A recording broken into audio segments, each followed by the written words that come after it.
What's up, everyone? This is part 2 of 5 on the end times, essential knowledge, biblical knowledge about the end times, things the Bible says and things the Bible doesn't say, and the wisdom to know the difference. Please stay on to the very end of this video if I use any words that you're not familiar with. I'm going to be doing a section at the end on eschatology and the vocabulary that goes with that. So I want to look at something which is sort of tribal. And what I mean by that is that I was raised Lutheran, went to a Lutheran college, went to a Lutheran seminary, studied Martin Luther from the 1500s. And by the time I got my Master of Divinity, I realized I had not studied eschatology. Eschatology is the study of the end times. And I ask myself, why is that? Why do Lutherans pay almost no attention to the end times? The only thing I learned about the end times was when I memorized in 4th grade that Jesus will come again to judge the quick and the dead. I memorized that in the old version, and it sounds like a cowboy movie, The Quick and the Dead. But in any case, we understood that Jesus would come to judge the living and the dead, but we didn't have any idea or any sense of expectation for that. It was sort of something nobody talked about, kind of like growing up in a family where there's certain things the family doesn't talk about. Well, I did some research and I found some interesting stuff. Martin Luther himself, back in the 1500s, believed that he was living in the end times. Now, lest we come down too hard on him, it was a very stormy, tumultuous time. It was a very difficult time in world history. The Muslims were attacking Eastern Europe. The church was being rent in two. There was corruption all over Rome. The peasants all over Northern Europe were getting testy and tired of the medieval worldview and the medieval world order, and they were sort of chafing at the bit, and people were putting death threats on everybody. You think the fatwas that we hear about now with Muslims were just a Muslim thing. Christians were doing the same thing during the time of Luther. In fact, they pretty much put a price on his head too. So it was a very tumultuous time, and he was hoping that the Lord would bring things to a conclusion. He believed that the Antichrist had an address in Rome and his name was Leo the Pope.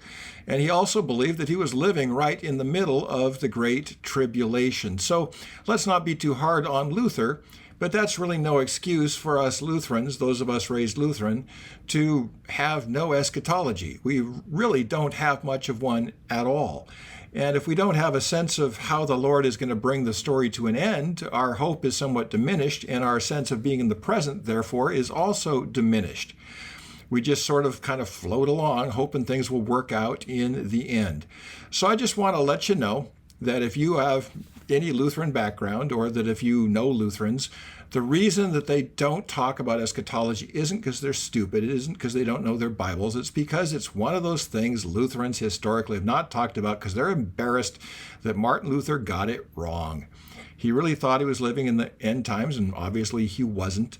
So yeah, it's something we don't like to talk about, kind of like Luther and the Jews. Now, Luther got a lot of things right. When it came down to the Jews and when it came down to end times, not so much. In fact, it's kind of embarrassing, and we kind of like to skateboard over that stuff. That's not to diminish the fact that he translated the Old Testament and the New Testament into the language of the people and basically was the publisher of the first big popular version of the Bible. In fact, most of our typesetting and lettering and numbering for everything else kind of goes back to Luther as to what books of the Bible are in and which books of the Bible are out. Now, Luther, when he was doing the Old Testament, thought, I hope I finish this. He actually said this, I hope that I finish the Old Testament before the world ends. And so he really believed that that was the case. So don't beat yourself up if you have Lutheran background. Just get into the study of eschatology. Look at what the Bible says about the return of Christ and the anchor of the soul, the hope that that gives us as believers. The end of history that God will bring to a close, it isn't just limited to what's in the Apostles' Creed. There's great stuff in the Bible on eschatology. There's great stuff on how we can ground our very present hope in a future hope of the Lord's return. That's the good news for today. Please stay on to the very end of this video if I use any words that you're not familiar with. I'm going to be doing a section at the end on eschatology and the vocabulary that goes with that. Please pass this on to other Lutherans you know, and maybe we can form a support group of people who want to get back into eschatology. That's the good news for today. And part 3 of 5 on eschatology, on the end times, is coming tomorrow. Thanks for sticking around for the vocabulary. Just want to share some words which are not commonly used in English in North America, but are very common in studying the end times. The first one is eschatology. It's a Greek word which means the study of the last things. The eschaton is the end of all things. Eschatology is the study of the last things. Parousia is a compound word. Ousia means being, and para as in parallel, coming alongside us. That is the return of Christ to be with us, to come alongside us and to be near to us. Preterism and Futurism. There are different ways of reading predictions in the Bible. Some of the predictions may have come true already, and people who emphasize this are called preterists. They say this doesn't need to be fulfilled because it already has been.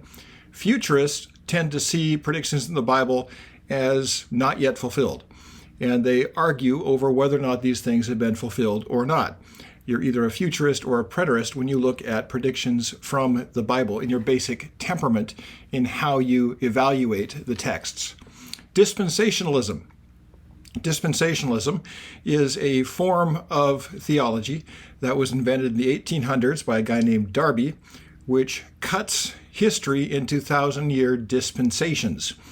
And those 1,000-year dispensations each have a name, and there is a different way that God deals with people during each one of those dispensations.